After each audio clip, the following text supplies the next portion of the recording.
Hello everybody, thanks for joining me, and we're back with a look at Boku no Hero Academia. This video was a joint project brought to you by Hyper, who edited all the anime clips you'll see, as well as my man Zaz, who made the thumbnail for this video. Thanks guys. Now, where to begin?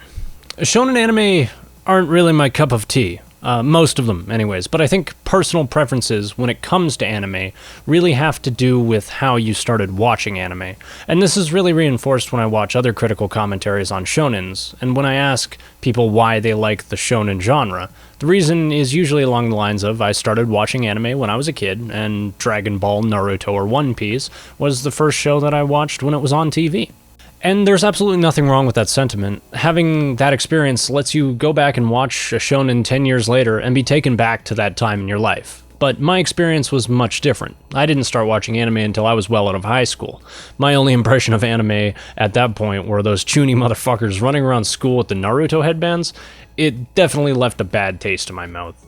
Little did I know there was a weeb lying dormant inside of me that would put all those chunies to shame. But I can very clearly remember the first time I watched and enjoyed an anime. It was winter 2014 when I rolled my car in a snowdrift. I was a delivery driver at the time, so I not only lost my car, but also my job. And this was around the point you stopped talking to a lot of people from high school, so I didn't have very many friends to boot. This was by far one of the lowest points in my life. I didn't leave my house much for 7 months, and at some point a show popped up in my Netflix queue.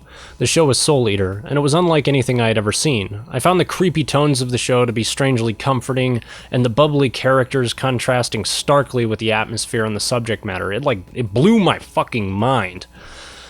The dark atmosphere and struggles portrayed in the show really resonated with me at the time, and moving forward, anime distracted me from my problems until I was actually ready to deal with them.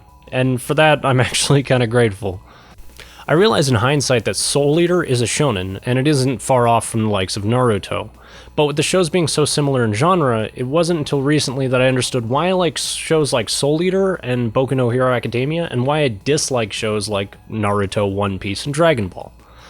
Now, along come my buddies who won't stop raving about Boku no Hero. As per the usual, I told them I don't watch shonens, and that's that. But I started looking into it, and I'll be damned, it's done by Studio Bones, which is the same studio that did Soul Eater. And sure as shit, the first season was only 13 episodes, so it makes it easily watchable over the course of an evening, with a bottle of sake. And now it's 1 AM, and I'm shit-faced like, go Deku, go! And here we are. But the show has a bit more going for it than most people would give it credit for. I like to look at other reviews for shows I watch to see if somebody else can pick up on something I missed, but between the Mal reviews and the big YouTubers, the closest thing I can find to a commentary on deeper themes in this show is one where Mother's Basement talks about the parallels between Hiroaka and the libertarian movement. But that's pretty much it. All the reviews out currently just praise the show for its likable characters and its big mindless action scenes. Now, I wanted to unconditionally praise this show as I was blinded by its beauty, but upon sitting down to write this, I can't ignore the narrative issues this show has at times. It mostly applies to the second season, but humor me here. This show is tonally all over the place. We have slapstick jokes a stone throw away from kids getting boiling water poured on their faces.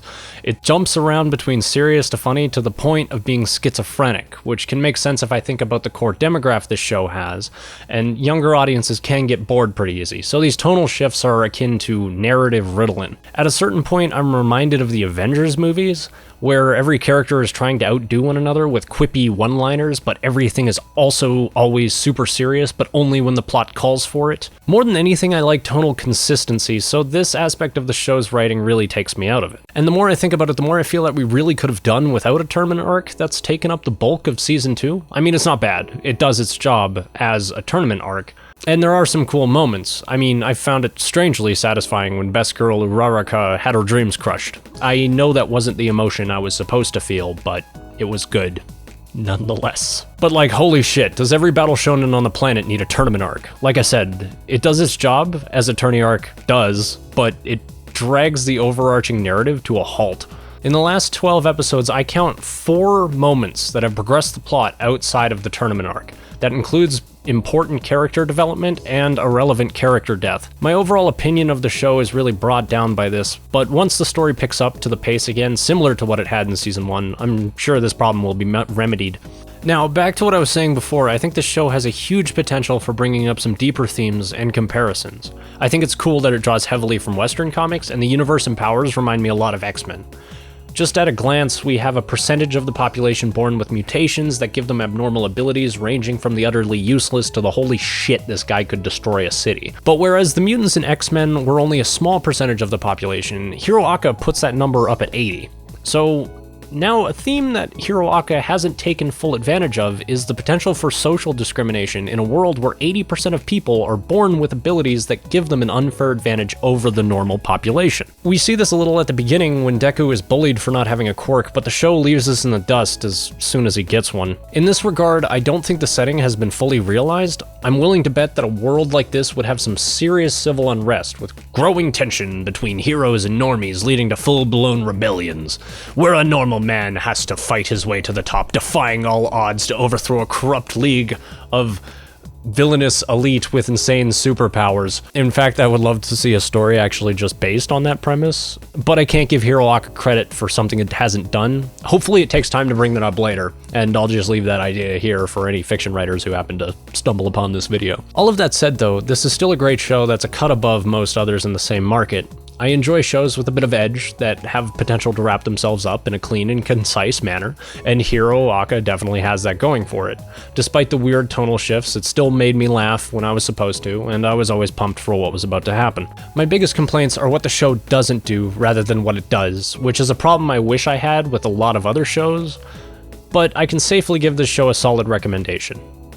This show is more of an exception and not the rule, so it hasn't changed my overall opinion of the shonen genre, but it was nice to be pleasantly surprised. And if you're like me and on the fence, give the show a shot and let me know what you think in the comments down below. Hiroaka originally aired on April 3rd, 2016. It was produced by Bones, licensed by Funimation, and directed by Nagasaki Kenji, who has done work on Gundam and my personal favorite, Classroom Crisis. As of me recording this, the first season has sold 3,500 Blu-rays and has netted 112 million yen, or just a little over $1 million US, not including online streaming revenue. As always, please support the official release, and now, if you'll excuse me, I need to drown my sorrows and get to work on a Macross video that I've been putting off for the last year. Until next time, this was the Smuggler, signing off.